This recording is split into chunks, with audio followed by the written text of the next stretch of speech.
Information security assessment is an activity that is focused on assuring that security objectives have been met.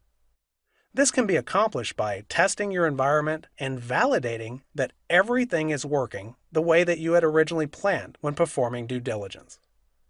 This could include the security objectives that are driven by regulatory requirements, or it could be the items that are in your organizational policies. Security testing will ensure that your controls are working properly.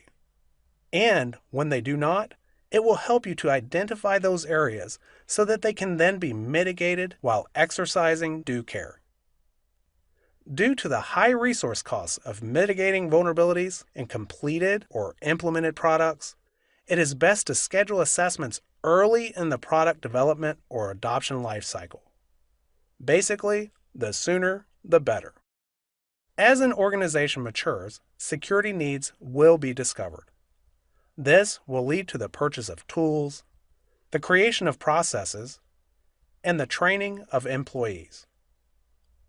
Over time, things will become more complicated, and even the most well-thought-out plans can start to fall apart.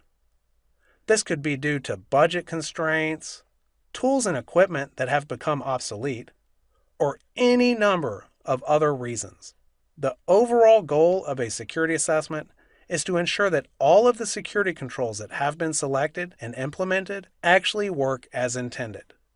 If there are any issues, they will need to be found so that the appropriate teams can then identify and implement resolutions. Testing may include methods such as ethical hacking, vulnerability assessment, and even examination of existing or planned security architecture documentation.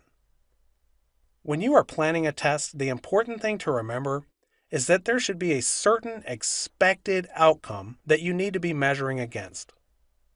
As an example, you may want to perform a test on a firewall to determine if the configuration actually denies all traffic that has not been explicitly allowed. In this case, the expected outcome is that any packets that go through the firewall without specific allow rules would be dropped. So, the test would fail if you manage to overload the processing capabilities of the device and thereby cause it to allow all traffic to be passed through your network. In this case, the firewall would have been configured to fail open, which instructs the device to prioritize on the availability of the network. You would bring this to the attention of the organization and determine if this control is working as expected.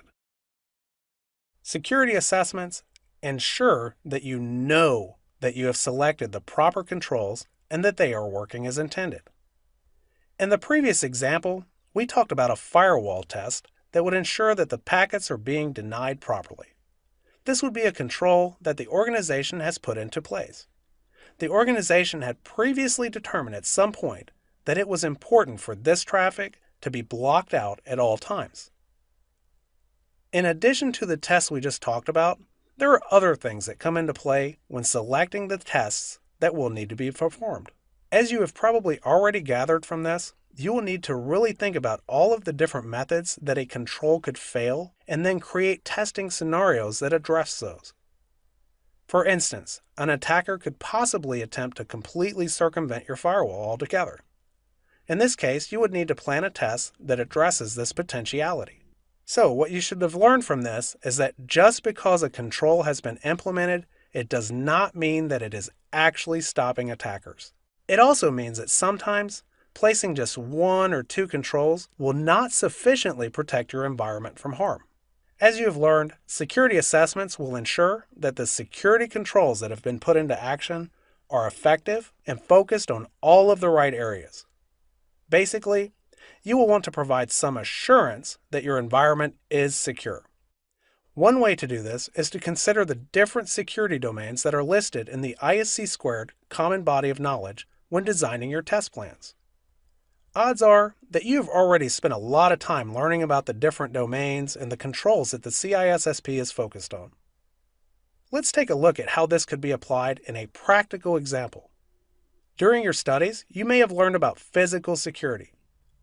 Taking this into consideration, You could ensure that your assessment includes testing certain important physical security access controls. Using the knowledge that you have gained throughout your studies, you should know that door locks are used to delay attackers and can be bypassed. To ensure that this control is working properly, you would physically test the locks to ensure that they are actually able to delay attackers. You would manually ensure that the doors are properly closed by attempting to force them open.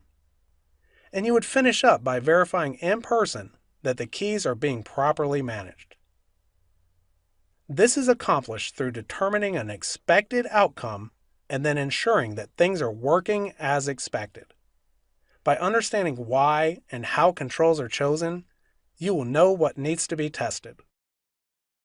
Once you do start testing, odds are that you will end up with a long list of items that need to be remediated. There is usually a lesson that can be learned from testing findings. The patterns that you might uncover could lead you to the identification of systemic issues.